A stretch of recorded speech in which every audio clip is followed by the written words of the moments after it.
तो जरा सोचिए, जिस जमीन पर हम खड़े हैं वो कितनी स्थिर और ठोस लगती है। लेकिन सच तो यह है कि ये एक धीमी गति का तूफान है जो अरबों सालों से चल रहा है।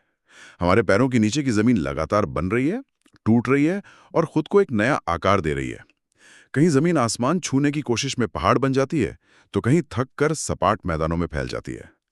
आज हम पृथ्वी की इन्हीं शानदार बनावटों, मतलब प्रमुख भू आकृतियों की कहानी को समझने की कोशिश करेंगे। हमारे पास जो जानकारी है वो हमें बताएगी कि ये लैंडफॉर्म सिर्फ भूगोल की बातें नहीं है, ये वो मंच है जिस पर इंसानी कहानी लिखी जाती है।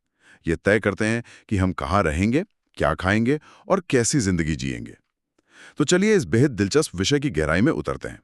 सबसे पहले यह समझना जरूरी है कि यह सब बनता कैसे है। मतलब कौन सी ताकतें हैं जो जमीन के इतने बड़े बड़े टुकड़ों को ऊपर उठा देती हैं या उन्हें समतल बना देती हैं। देखिए, इसे समझने का सबसे आसान तरीका है एक मूर्तिकार की कल्पना करना।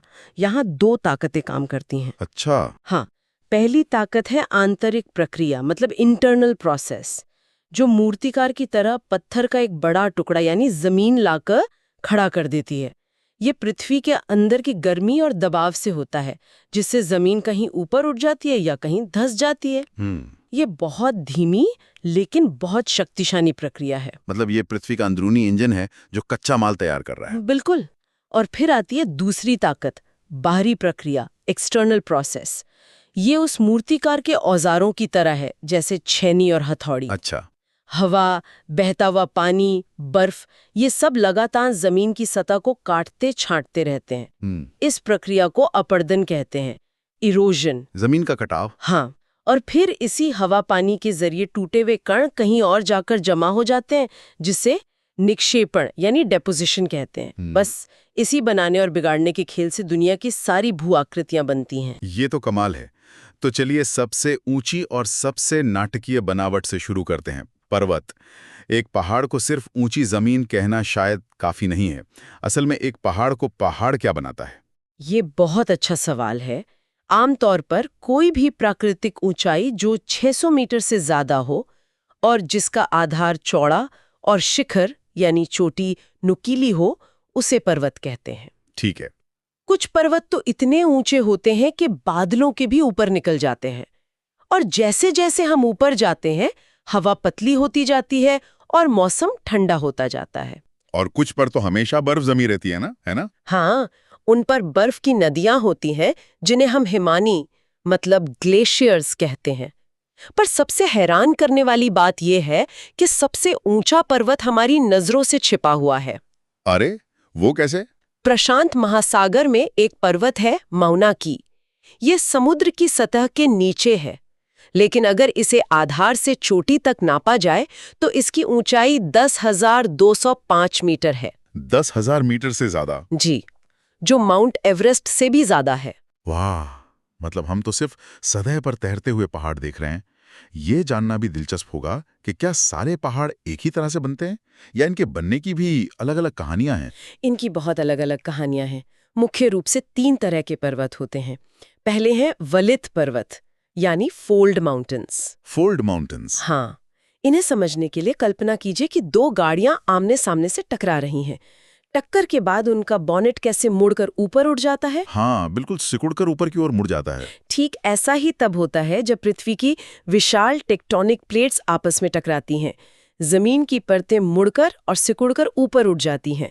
हिमालय और यूरोप के आल्प्स पर्वत इसी तरह बने हैं। अच्छा। ये भूवैज्ञानिक रूप से युवा पर्वत है, इसीलिए ये इतने ऊंचे, नुकीले और उबड़-खाबड़ हैं। इनमें अभी भी कटाव ज्यादा नहीं हुआ है। अगर ये युवा है तो पुराने पहाड़ कैसे दिखते होंगे? क्या वो घिसकर छोटे हो जाते हैं? बिल्कुल। भारत की अरावली श्रृंखला इसका बेहतरीन उदाहरण है। ये दुनिया के सबसे पुराने वलित पर्वतों में से है। अरावली? वो तो काफी हद तक समतल हो चुकी है। हाँ, अरबों साल की हवा और पानी की मार ने उसे काफी हद तक समतल कर दिया है। ये किसी पुराने समझदार बुजुर्ग की तरह है, जबकि हिमालय एक गुस्सैल नौजवान की तरह है जो अभी भी ऊंचा उठ रहा है। ये तुलना तो शानदार है।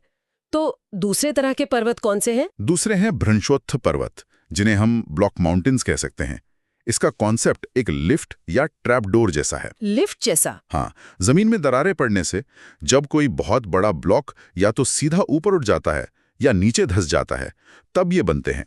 ऊपर उठे हुए हिस्से को भूवैज्ञानिक हॉर्स्ट कहते हैं और नीचे धसे हुए हिस्से को वो ग्रैबेन कहते हैं। क्या इसका कोई ऐसा उदाहरण है जिससे ये पता चले कि इसका हमारी जिंदगी पर क्या असर पड़ता है?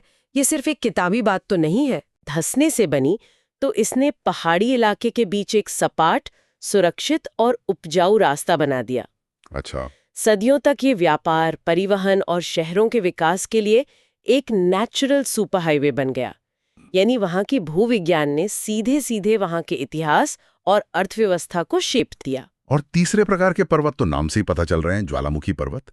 लेकिन मेरा एक सवाल है, क्या हर ज्वालामुखी एक पर्वत होता है? मैंने तो कुछ ऐसे भी देखे हैं जो बस धुआं उगलती हुई छोटी पहाड़ियां होती हैं। बहुत सही सवाल। हर ज्वालामुखी पर्वत नहीं होता। पर्वत बनने के लिए ज्वालामुखी से निकले लावा और राख को परत दर परत सालों साल जमना पड़ता है।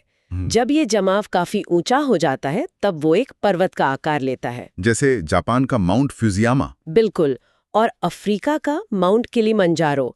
ये प्रकृति के आतिशी भट्ठे से बने लगभग परफेक्ट शंकु, मतलब कोन है। तो ये तो साफ है कि पर्वत सिर्फ सुंदर नज़ारे नहीं हैं, ये हमारे लिए बहुत काम के भी हैं। ये दुनिया के वाटर टावर्स हैं। ज्यादातर बड़ी नदियों का स्रोत इन्हीं पर्वतों की हिमानियों में होता है। अच्छा। यही नदियां मैदानों में सिंचाई और पीने का पानी पहुंचाती हैं। इन पर बांध बनाकर पन बिजली पैदा की जाती है। साथ ही ये जैव विविधता यानी बायोडाइवर्सिटी के खजाने हैं। और पर्यटन का तो एक केंद्र है ही। हाँ, और एडवेंचर स्पोर्ट्स जैसे पैराग्लाइडिंग, रिवर राफ्टिंग और स्कीइंग के लिए तो ये मशहूर है ही। ठीक है, तो अगर पर्वत जमीन के नुकीले शिखर हैं तो उन बड़ी बड़ी सपाट जगहों का क्या, जो ऊंची तो हैं पर ऊपर से एकदम चपटी हैं? ऐसा लगता है जैसे किसी ने पहाड़ की चोटी काट दी हो।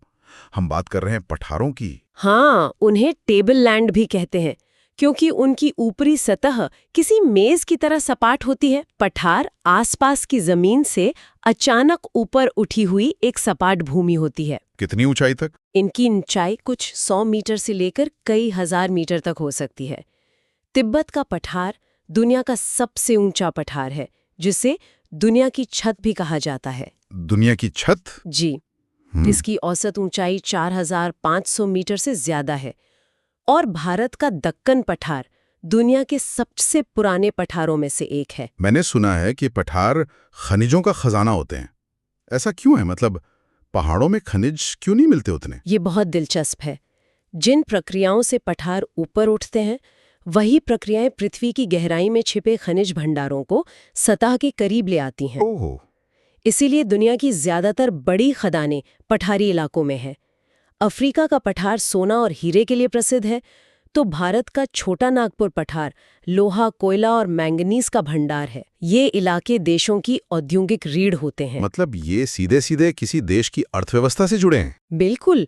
और सिर्फ खनिज ही नहीं, लावा से बने पठारों में काली मिट्टी पाई जाती है, जो कपास जैसी फसलों के लिए बहुत उपजाऊ होती है। दक्कन पठार इसका एक बेहतरीन उदाहरण है। हाँ, दक्कन के पठार की काली मिट्टी। जी। इसके अलावा पठारी क्षेत्रों में अक्सर खूबसूरत झरने पाए जाते हैं, क्योंकि यहाँ नदियाँ ऊंचाई से नीचे गिरती हैं।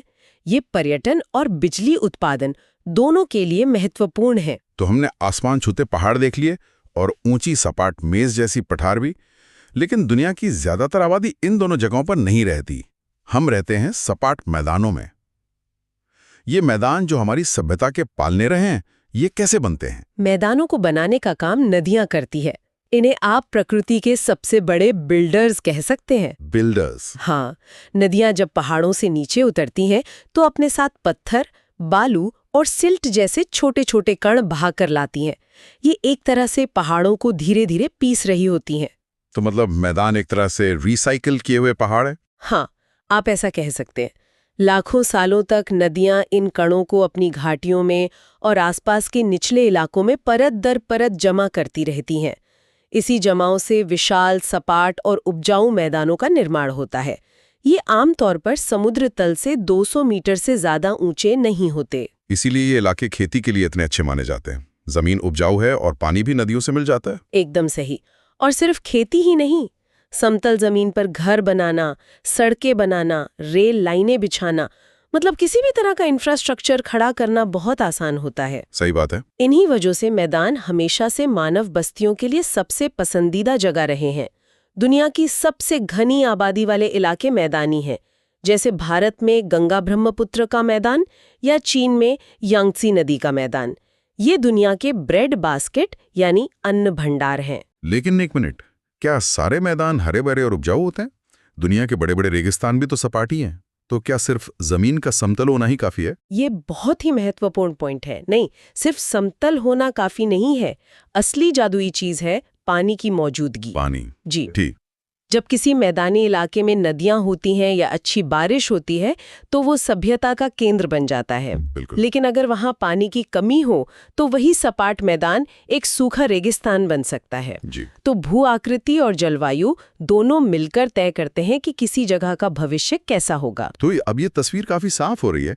ये भू आकृतियां सिर्फ जमीन के अलग अलग आकार नहीं है, बल्कि ये एक तरह से इंसानी किस्मत की पटकथा लिखती हैं। हाँ, आप इसे ऐसे देख सकते हैं। पहाड़ी इलाकों में जीवन मुश्किल होता है, खड़ी ढलानें, खेती के लिए कम जमीन, मुश्किल ट्रांसपोर्ट, इसलिए वहाँ आबादी कम होती है। जी। जबकि मैदानों में वही मैदान हर तरह की सहूलियत देते हैं, इसलिए वहाँ घनी आबादी होती है। पठार बीच में आते हैं, वहाँ खाने पर कुछ खास तरह की खेती होती है। हर भू आकृति इंसान को अलग तरह के अवसर और चुनौतियां देती है। पर अब तो हम सिर्फ इन भू आकृतियों के रहमो करम पर नहीं है। इंसान खुद एक बहुत बड़ी ताकत बन गया है जो जमीन को बदल रहा है। बिल्कुल।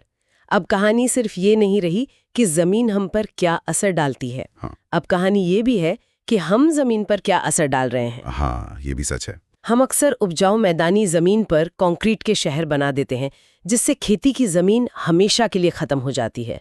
हम नदियों और जमीन में कचरा डालकर उसे प्रदूषित कर देते हैं।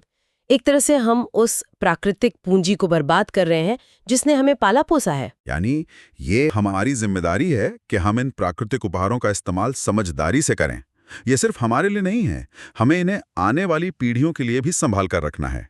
तो आज हमने पृथ्वी की सतह को बनाने वाली अंदरूनी और बाहरी ताकतों को समझा। हमने 3 प्रमुख भू-आकृतियों, पर्वत, पठार और मैदान की कहानी जानी और ये भी देखा कि मानव जीवन पर उनका कितना गहरा प्रभाव पड़ता है। ये भू-आकृतियां तय करती हैं कि हम क्या उगाते हैं, कहाँ रहते हैं और कैसे एक जगह से दूसरी जगह जाते हैं। ये पूरी चर्चा एक दिलचस्प सवाल खड़ा करती है। ये लैंडफॉर्म सिर्फ हमारे नक्शे ही नहीं बनाते, ये हमारी संस्कृति, हमारी कहानियों और हमारे मिथकों को भी गढ़ते हैं। जरा सोचिए, जिस जगह लोग रहते हैं, वहाँ की संस्कृति, वहाँ का खान पान, वहाँ के लोकगीत, इनमें से कितना कुछ उस जमीन के आकार की वजह से है जिस पर वो खड़े हैं। क्या पहाड़ के लोगों के गीत मैदान के लोगों के गीतों से अलग होते हैं? और अगर होते हैं तो क्यों? शायद इसका जवाब भी जमीन की इसी कहानी में छिपा है।